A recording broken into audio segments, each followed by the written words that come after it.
বিলি হচ্ছে যুবসাথী ফর্ম, সরকারি ফর্ম, আমাদের ট্যাক্সের টাকায় গভর্নমেন্ট অফ ওয়েস্ট বেঙ্গলের টাকা বিলি হবে তৃণমূলের অফিস থেকে। অনারেবল চিফ মিনিস্টারকে চিঠি লিখছেন প্রাক্তন বিধায়ক মৌসুমী ভট্টাচার্য, শুধু তার সই আছে, নিচে কোনো ফর্ম ফিল আপ নেই। অর্থাৎ তৃণমূল প্রাক্তন বিধায়কের নাম দিয়ে চিঠি লিখে দেবে অনারেবল চিফ মিনিস্টারকে। এই হচ্ছে তৃণমূল দল আর তার সরকার। একটা চিফ মিনিস্টারকে চিঠি লিখছে, সেখানে ফর্ম ফিল আপ করা নেই, কিছু লেখা নেই, তলায় বিধায়কের সই ছিল। প্রাক্তন বিধায়কের সই করা, স্ট্যাম্প মারা, একটার পর একটা পাতা ব্ল্যাঙ্ক করে রয়েছে, মানে তৃণমূল ফিল আপ করবে এগুলো বিধায়কের হয়ে। যেগুলো যাচ্ছে কোথায়? কোনো এক সুপারিনটেন্ডেন্ট তার কাছে। এমপির ফর্মও রয়েছে সই করা, সুনীল কুমার মন্ডল, সিগনেচার, অশস্তম্ভে স্ট্যাম্প, কিন্তু ফাঁকা। তৃণমূল পূরণ করবে এগুলো। দলটা সরকারটাকে কোথায় যে নামিয়ে নিয়ে গেছে এটা বাংলার মানুষ খুব ভালো করে বুঝতে পেরেছে, সেই জন্য দলটাকে ছুঁড়ে ফেলে দিয়েছে। কোথায় নিয়ে গেছে রাজ্যটাকে? ওটা কোন ইয়ারের আছে? কারণ বর্তমান এমপি তো পরিবর্তন হয়েছে। লেখা নেই, পুরোটা তো ফাঁকা। সুনীল মন্ডলের সই আপনারা দেখতে পাবেন, স্ট্যাম্প দেওয়া রয়েছে, অশোক স্তম্ভ সিল দেওয়া রয়েছে, তারিখ তো লেখা নেই। নিজেদের সুবিধা মতো বসালে তারিখ কি করে লেখা থাকবে? সুনীল মন্ডলের একের পর এক স্ট্যাম্প দেওয়া লেখা। সুনীল মন্ডল, মধুসূদন ভট্টাচার্যের সই করা, একজন নিজের নাম বসিয়ে দিয়েছে, বাকিটা ফাঁকা।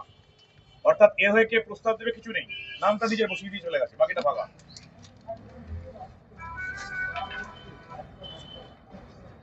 গভর্নর রাজ্যপালকে চিঠি দেওয়া হবে, প্রাক্তন বিধায়কের সই রয়েছে, অর্থাৎ রাজ্যপালকে যে চিঠি দেওয়া হবে সেটা তৃণমূল ঠিক করে দেবে, পুরো ফাঁকা প্যান্ট। মানে বিধায়ক, প্রাক্তন বিধায়ক এতটাই দায়িত্ব জ্ঞানহীন যে একটা রাজ্যপালকে, একজন অনারেবল রাজ্যপালকে চিঠি দিচ্ছে, ফাঁকা ছেড়ে দিয়েছেন, সই করে দিয়েছেন, অর্থাৎ তৃণমূল বুঝে নেবে। আর কি দেখাবো আপনাদের? প্যাডে সই করা, একটা পর একটা প্যাডে পুরো সই করা, তৃণমূল বুঝে নেবে। প্রচুর বায়োডাটা উদ্ধার হলো। এই বায়োডাটাকে এখন পরীক্ষা করে দেখতে হবে যে এরা শিক্ষকের চাকরি চুরি, নিয়োগ দুর্নীতিতে ছিল, নাকি অলরেডি শিক্ষক হয়ে আছে, তাদের এদিক ওদিক ট্রান্সফারের জন্য টাকা লুটেছে, সেটা দেখতে হবে। আর আপনারা ভেতরে গিয়ে দেখবেন ত্রাণের তিরপল, বাচ্চাদের জিনিসপত্র, সরকারি, মহিলাদের শাড়ি, সমস্ত কিছু, গরিবদের যাবতীয় উপকরণ বোঝাই করা রয়েছে গোটা অফিসটায়, যেটা গরিবরা পায়নি, কিন্তু তৃণমূলের অফিসে সবকিছু রয়েছে, কম্বল সবকিছু বোঝাই করা রয়েছে। বাকিটা আপনারা দেখে নেবেন। সাদা থান কিছু রয়েছে, আমি জানি না সাদা থানটা কেন পাঠানো হয়েছিল। যে বায়োডাটা গুলো উদ্ধার হয়েছে এগুলো কি আপনারা সংগ্রহ করলেন? এগুলো পরীক্ষা করে দেখতে হবে, বাকি সব পুলিশ দেখছে।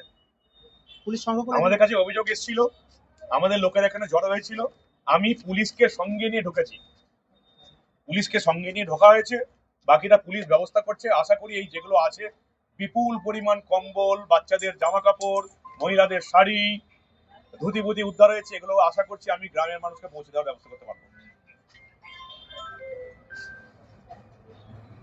কি উদ্দেশ্য নিয়ে করে থাকতে পারে বলে উদ্দেশ্য হচ্ছে সরকারটা চলছে পার্টি অফিস থেকে, এটাই হচ্ছে উদ্দেশ্য।